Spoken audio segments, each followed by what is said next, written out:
Nous reprenons la discussion du projet de loi de finances pour 2014, adopté par l'Assemblée nationale. Dans la discussion des articles, nous sommes parvenus à l'amendement numéro 41 au sein de l'article 34 bis.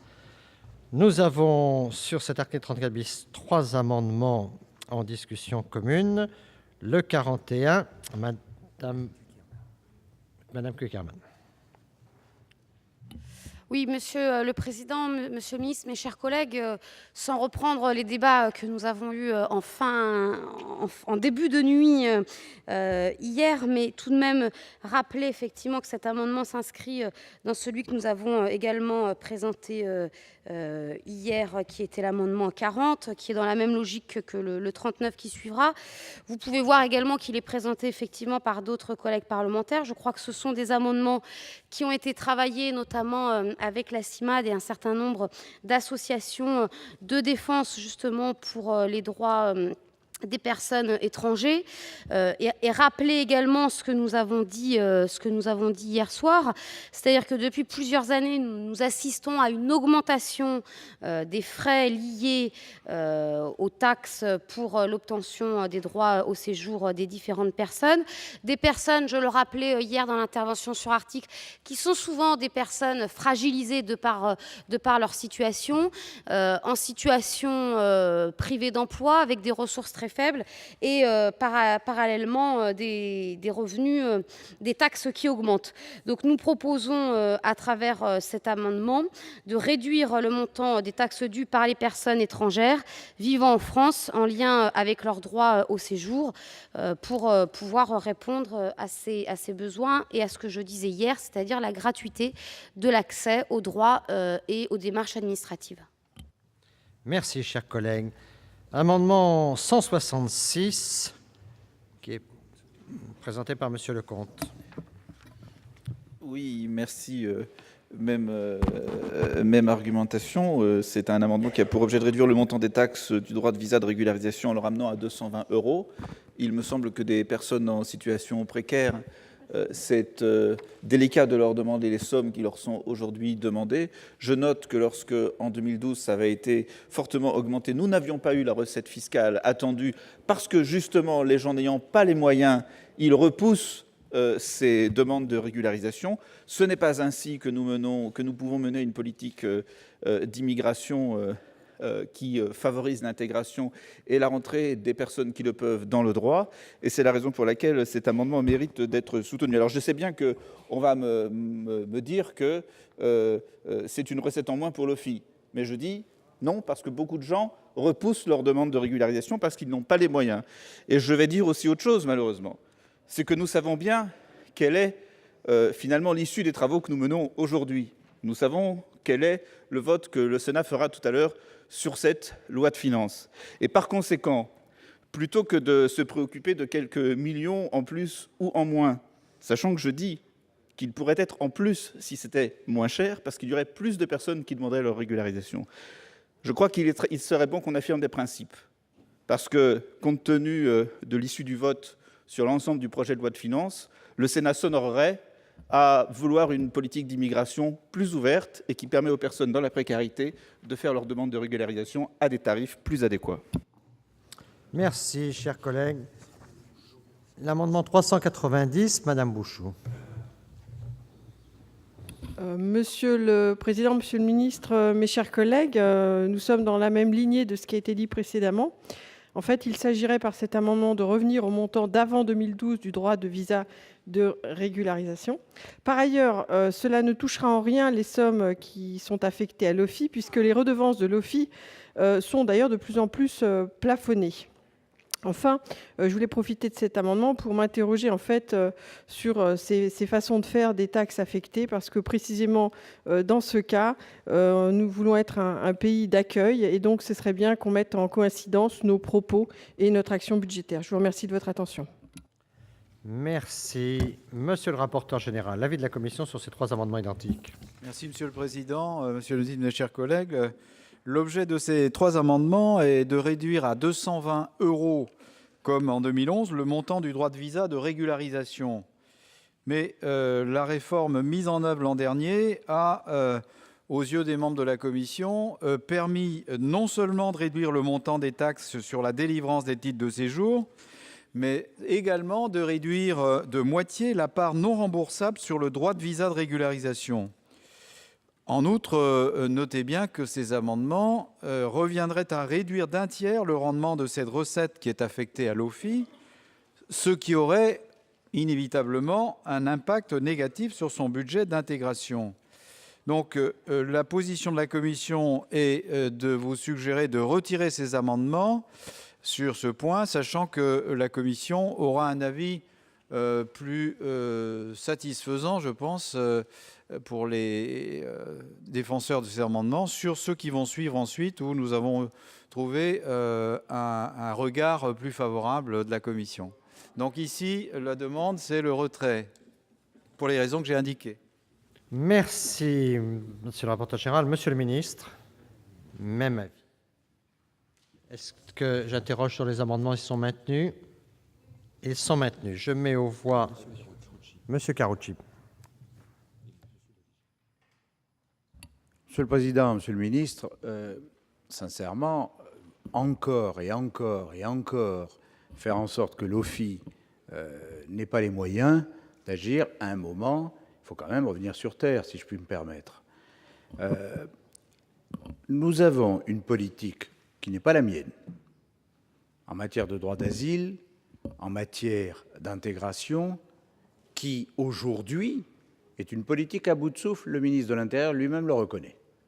À un point tel qu'il dit lui-même qu'un texte, on a remis aujourd'hui même des conclusions au ministre de l'Intérieur, et ce sera la base, normalement, de la réforme à venir après les municipales.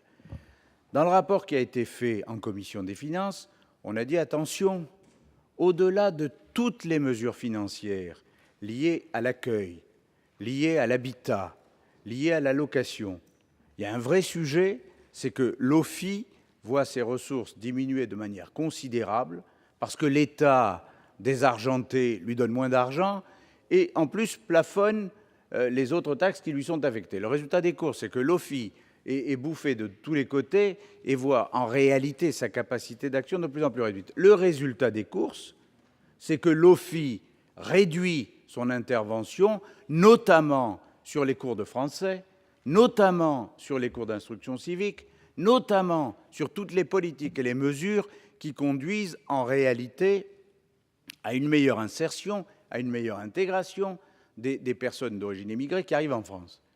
Si on continue de dire que d'une manière ou d'une autre, on ne donne pas à l'OFII les moyens de conduire son action, il faut alors se dire que très naturellement, ça conduira à dire au ministre de l'Intérieur, Monsieur le ministre, plus les organismes qui sont chargés de faire l'intégration ont des moyens réduits, plus ça veut dire qu'il faut que le nombre de personnes dont ils s'occupent soit peu nombreux.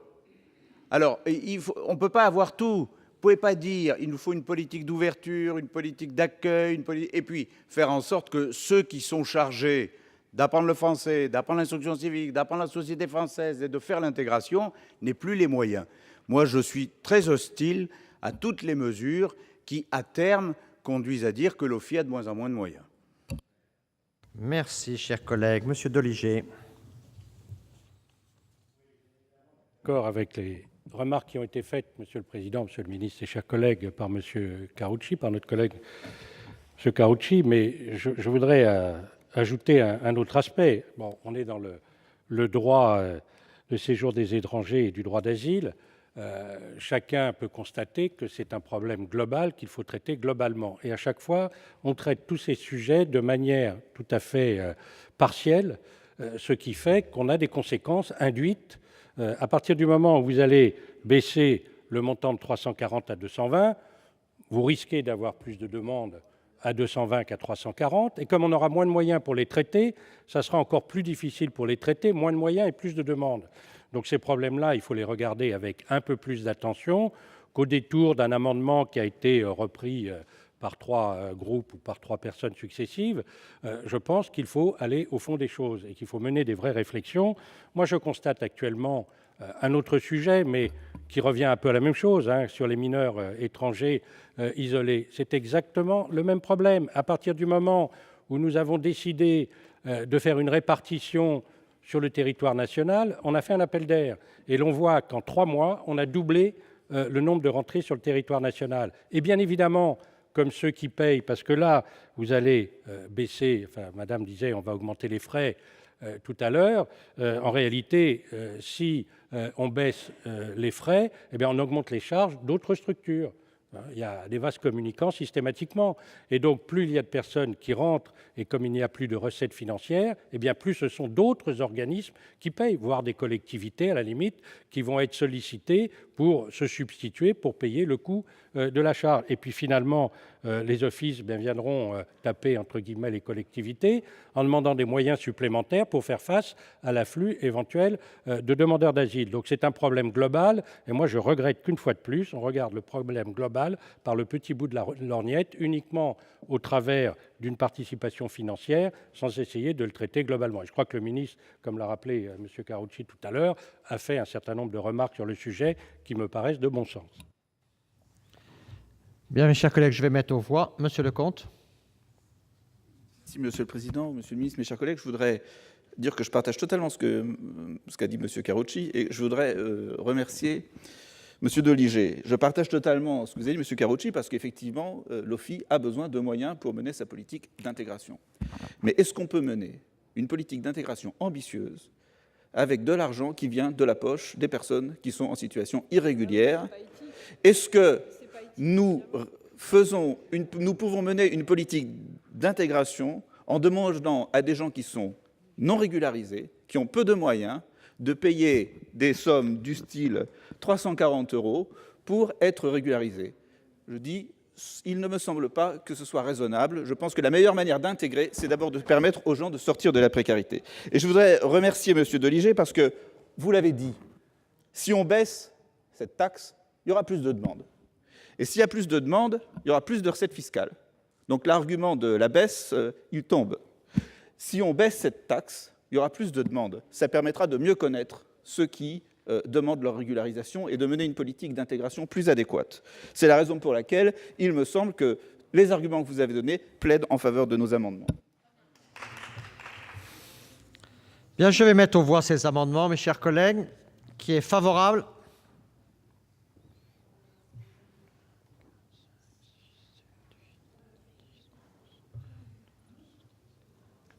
Qui est contre?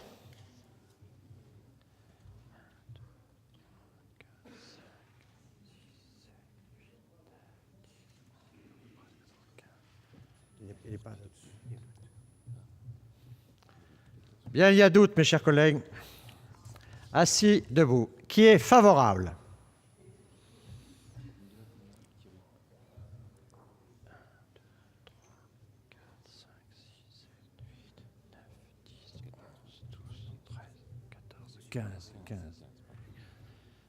Merci. Qui est contre? 1, 2, 3, 4, 5, 6, 7, 8, 9, 10, 11, 12, 13, 14. Il n'est pas adopté. Ils ne sont pas adoptés. 3 amendements identiques aussi sur cet article 34 bis. Madame Cukierman, Oui, pour le 39. Pardon. Monsieur le Président, Monsieur le Ministre, mes chers collègues, nous sommes toujours dans la même réflexion sur effectivement les différentes taxes. Je crois que je le rappelais hier soir, mais la délivrance aujourd'hui d'un premier titre de séjour peut encore coûter jusqu'à 600 € quand on cumule les différentes taxes. Pour le public concerné, bien évidemment, cela est exorbitant. Il reste encore aujourd'hui dans les dispositions fiscales du Code de l'entrée et du séjour des étrangers et du droit d'asile une disposition qui avait été introduite par la loi de finances pour 2012, à savoir le paiement de 50 € correspondant à une partie du droit de visa de régularisation au moment de la demande de titre de séjour non remboursable en cas de rejet de la demande. Il s'agit donc, à nos yeux et aux yeux de nombreuses associations qui d'ailleurs s'étaient à l'époque rassemblées pour dénoncer l'introduction de cette taxe, il s'agit d'un véritable droit d'entrée dans la procédure, inédit jusque 2012. Il nous semble donc primordial de supprimer ce principe injuste introduit dans la loi de finances française il y a seulement 2 ans. Il s'agit d'un véritable frein à l'accès à la procédure de demande de titre de séjour, pourtant indispensable, et je le répète également, indispensable et obligatoire pour les personnes qui vivent en France en grande précarité administrative.